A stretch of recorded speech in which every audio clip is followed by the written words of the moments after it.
ಬಿತ್ತಿ ಬೆಳೆದ ಕೈ ಬಂಗಾರದ ಖಡ್ಗ ತೊಟ್ಟಿತ್ತಲ್ಲೇ ಪರಾಕ್. ಈ ಕಾರ್ಣಿಕ ಈಗ ಕಾಂಗ್ರೆಸ್ ಪಕ್ಷದಲ್ಲಿ ನಡೆಯುತ್ತಿರುವ ಸಿಎಂ ಕುರ್ಚಿ ಕಾದಾಟಕ್ಕೆ ಹೋಲಿಕೆ ಮಾಡಿ ಚರ್ಚೆ ಮಾಡಲಾಗ್ತಿದೆ.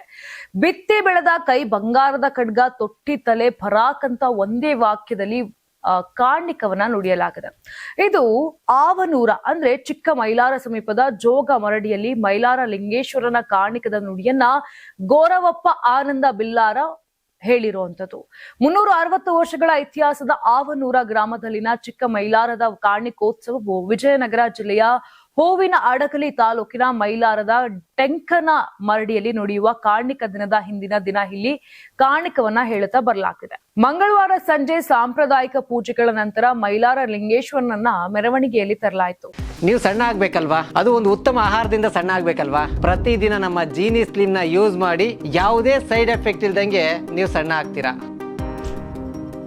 ನಂತರ ಚಿಕ್ಕ ಮೈಲಾರದಿಂದ ಗಂಗಮಾಳವ ಮೂರ್ತಿಗಳ ಆಗಮನದ ನಂತರ ಗೌರವನಪ್ಪನು 15 ರಿಂದ 20 ಅಡಿ ಎತ್ತರದ ಬಿಲ್ಲನ್ನ ಏರಿ ವರ್ಷ ಭವಿಷ್ಯ ಎಂದೇ ಅರ್ಥೈಸಲಾಗುವ ಕಾರ್ಣಿಕದ ನುಡಿಯನ್ನ ಹೇಳಲು ಬಿಲ್ಲನೇರಿ ಸದ್ದಲೆ ಎನ್ನುತ್ತಲೇ ವೀಕ್ಷಿಸಲು ಆಗಮಿಸಿದ ಸಾವಿರಾರು ಭಕ್ತರು ಮೌನವಾದರು. ನಂತರ ಒಂದೇ ವಾಕ್ಯದ ವರ್ಷ ಭವಿಷ್ಯವನ್ನ ಹೇಳಿ ಮೇಲಿಂದ ಗೌರವಪ್ಪ ಆನಂದ ಬಿಲ್ಲರ ಪೂರ್ವ ದಿಕ್ಕಿನ ಕಡೆ ತಲೆ ಮಾಡಿ ಬಿದ್ದಿದ್ದರಿಂದ ಆ ಭಾಗದಲ್ಲಿ ಉತ್ತಮ ಮಳೆ ಬೆಳೆ ಆಗುವುದೆಂಬ ನಂಬಿಕೆ ಭಕ್ತರದ್ದು. ಈ ಬಾರಿಯ ಭವಿಷ್ಯವು ಅನೇಕ ರೀತಿಯಲ್ಲಿ ಅರ್ಥೈಸಲಾಗಿದ್ದು ಪ್ರಸಕ್ತ ವರ್ಷ ರೈತರಿಗೆ ಈ ಕಾರ್ಣಿಕ ಹೆಚ್ಚು ಮಹತ್ವ ನೀಡಿ ರೈತ ಸಮೂಹಕ್ಕೆ ಈ ವರ್ಷ ಉತ್ತಮವಾಗಿದೆ.